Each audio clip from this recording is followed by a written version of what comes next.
கிராமப்புற வேலைவாய்ப்பு தொடர்பான புதிய மசோதா மக்களவையில் நிறைவேற்றம். காந்தியின் கொள்கைகளை மோடி அரசு நிறைவேற்றி வருவதாக அமைச்சர் சிவராஜ் சிங் சௌஹான் பேச்சு.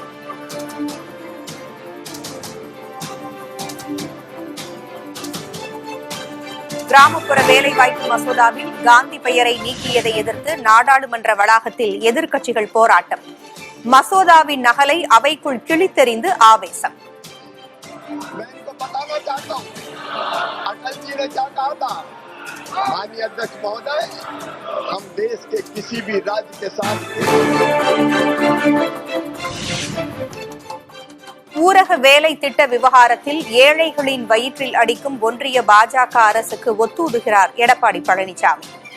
எதிர்க்கட்சி தலைவர் எதிரி கட்சி தலைவராகவே செயல்படுவதாகவும் முதல்வர் ஸ்டாலின் விமர்சனம்.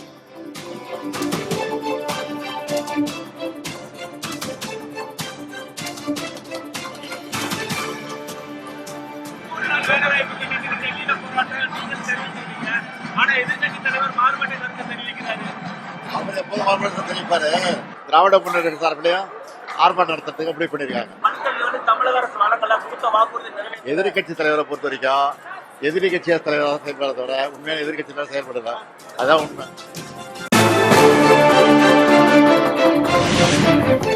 கும்பகோணம் கலைஞர் பல்கலைக்கழக மசோதாவிற்கு ஒப்புதல் அளிக்க வேண்டும். குடியரசுத் தலைவருக்கு முதல்வர் மு.க.ஸ்டாலின் கடிதம்.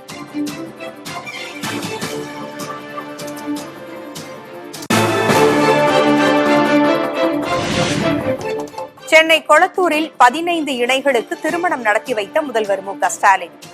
மனைவி சொன்னால் கேட்க வேண்டும் என மணமகன்களுக்கு அறிவுரை. ஆணுடைய வெற்றிக்கு பின்னால் பெண் தான் இருக்கிறார் என்பதற்கு எத்தனை உதாரணங்கள் உண்டு. என்னுடைய வெற்றிக்கு பின்னாலே என்னுடைய மனைவி தான். மணமகன் பணிவோடு கேட்டுக்கொள்வது பொண்டாட்டி சொன்னா கேட்டுக்கணும் என்ற நிலைதான்.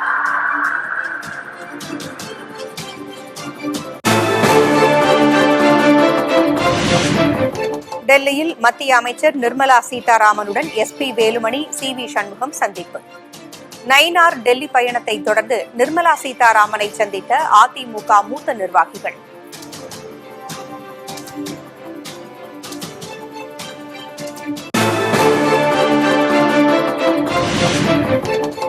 எம்ஜிஆர் மற்றும் ஜெயலலிதா பாணியில் திமுகவை தீய சக்தி என கடுமையாக சாடிய விஜய்.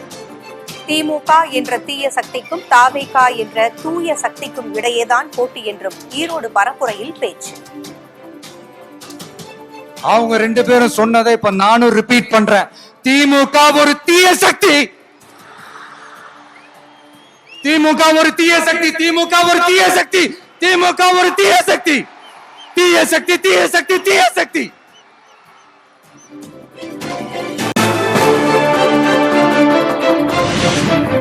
களத்திலேயே இல்லாதவர்களை எதிர்க்கும் ஐடியா இல்லை.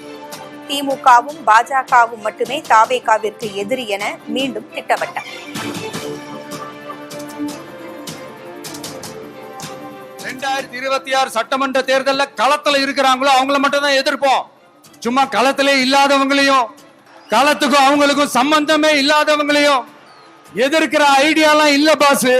மக்களை நீங்க சொல்லுங்க, நம்மளுடைய அரசியல் எதிரி யாரு? நம்மளுடைய கொள்கை எதிரி யாரு? உங்களுக்கு புரியுதுல்ல? ஈரோடு கூட்டத்தில் கம்பத்தில் ஏறி தாவேகா தொண்டர் முழக்கம். கீழே இறங்குமாறு அறிவுறுத்திய விஜய்.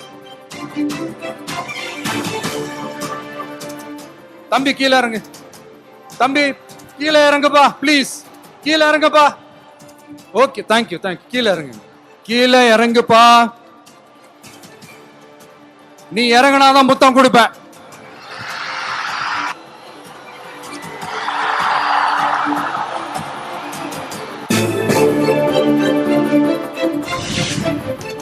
ஈரோட்டில் நடந்த மக்கள் சந்திப்பு இதுவரை இல்லாத மிகுந்த மகிழ்ச்சியையும் நெகிழ்ச்சியையும் தந்துள்ளது. பாதுகாப்பு ஏற்பாடுகளை சிறப்பாக செய்ததாக காவல்துறைக்கும் நன்றி தெரிவித்து தாவேகா தலைவர் விஜய் பதிவு.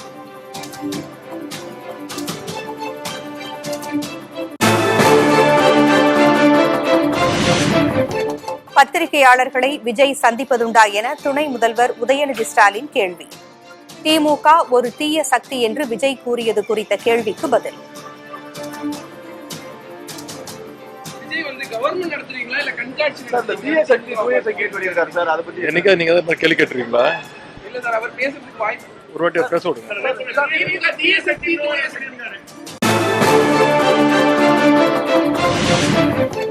திமுகவின் பி டீம் விஜய் என பாஜக மாநில தலைவர் நயினார் நாகேந்திரன் விமர்சனம்.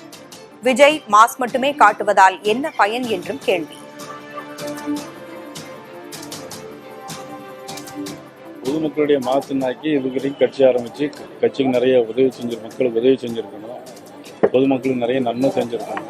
வெறும் கூட்டத்தை மட்டும் மாஸ் மட்டும் காட்டி என்ன பிரயோஜனம் இருக்கு? அப்ப திமுகவுடைய பி டீமா அல்லது தேசிய ஜனநாயக கூட்டணியுடைய பி டீமான்னு மக்கள் தான் முடிவு செய்யணும்.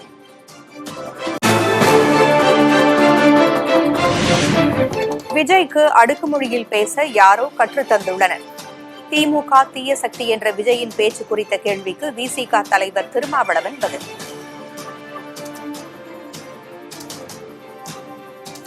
அடுக்குமொழியில பேசுறதுக்கு யாரோ கற்று தந்திருக்கிறாங்க. தூய சக்தி தீய சக்தின்னு மக்கள் முடிவு செய்வார்கள்.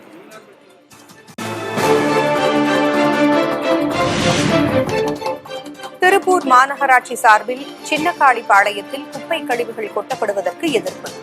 போராட்டத்திற்கு ஆதரவு தெரிவித்த அண்ணாமலை உள்ளிட்டோர் கைது.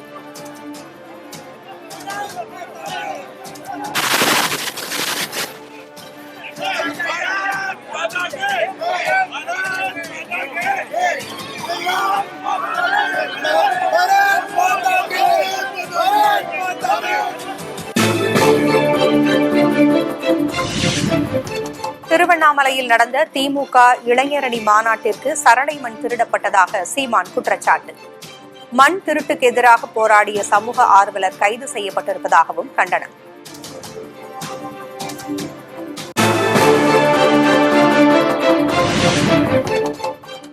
தமிழ்நாட்டில் வேளாண் துறை தொடர்ந்து 2வது ஆண்டாக மைனஸ் வளர்ச்சியில் சென்று கொண்டிருக்கிறது.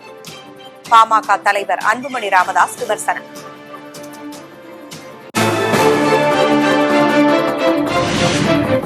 அன்புமணி மீதான ஊழல் புகார் குறித்து நீதி விசாரணை கேட்கவில்லை. டெல்லி காவல்துறையில் ராமதாஸ் தரப்பளித்த மனு குறித்து பாமக கௌரவ தலைவர் ஜி.கே. மணி விளக்கம்.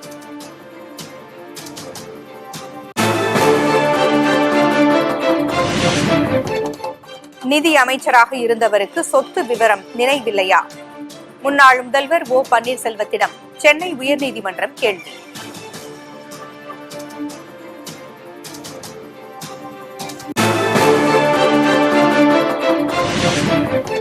தஞ்சாவூரில் ஜனவரி 5ஆம் தேதி அமமுக பொதுக்குழு மற்றும் செயற்குழு கூட்டம். சட்டமன்ற தேர்தல் கூட்டணி குறித்து ஆலோசிக்க வாய்ப்பு.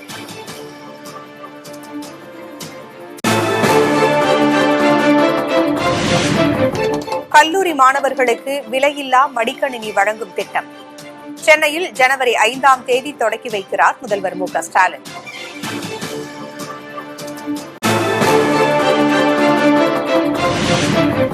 தமிழ்நாட்டில் 718 கோடி ரூபாய் முதலீடு செய்கிறது பிரான்சை சேர்ந்த ஸ்னைடர் எலக்ட்ரிக் நிறுவனம். 600க்கும் மேற்பட்டோருக்கு வேலைவாய்ப்பு வழங்கும் வகையில் தமிழ்நாடு அரசுடன் புரிந்துணர்வு ஒப்பந்தம்.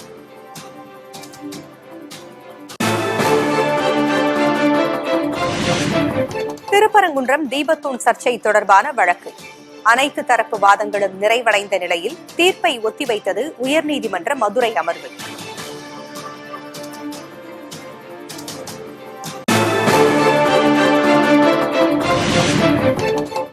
தங்கத்தின் விலை சவரனுக்கு 320 ரூபாய் உயர்ந்து 99,520 ரூபாய்க்கு விற்பனை. சென்னையில் 1 கிராம் வெள்ளி 2 ரூபாய் அதிகரித்து 224 ரூபாயாக நிர்ணயம்.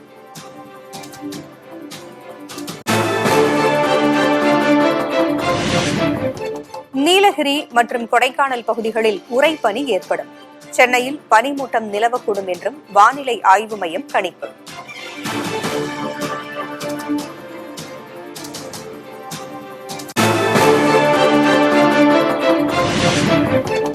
காற்று மாசை கட்டுப்படுத்த தலைநகர் டெல்லியில் அமலுக்கு வந்த புதிய விதிகள். பிற மாநிலங்களிலிருந்து பழைய கார்கள் நுழைய தடை. சான்று பெற்ற வாகனங்களுக்கு மட்டுமே பெட்ரோல் விற்பனை.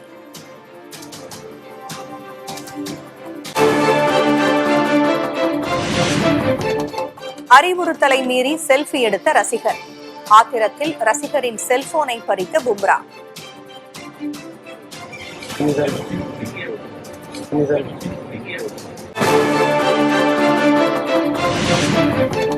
சென்னை வள்ளுவர் கோட்டத்தில் பராசக்தி திரைப்பட விழா. சிவகார்த்திகேயன், ஜி.வி. பிரகாஷ் உள்ளிட்ட பிரபலங்கள் பங்கேற்பு.